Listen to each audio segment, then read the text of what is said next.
গল্পটার নাম হচ্ছে আল মুতাকাল্লিমাতু বিল কোরআন। মানে যে নারী সবসময় শুধু কোরআন দিয়ে কথা বলে।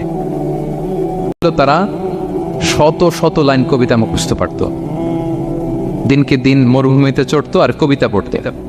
তো আমি কবিতা গুনগুন গুনগুন করে কবিতা পড়তেছি আর যাচ্ছি।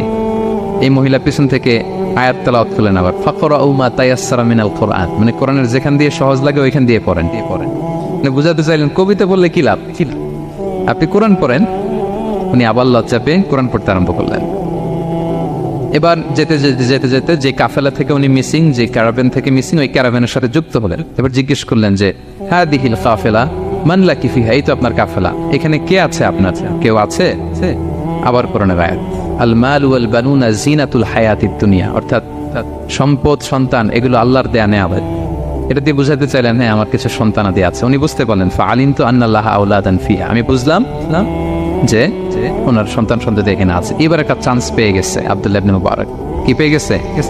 উনি মনে মনে ভাবলেন ওনার ছেলেদের নাম কি, এটা জিজ্ঞেস করি, তাইলে তার উত্তর দিতে পারবে না।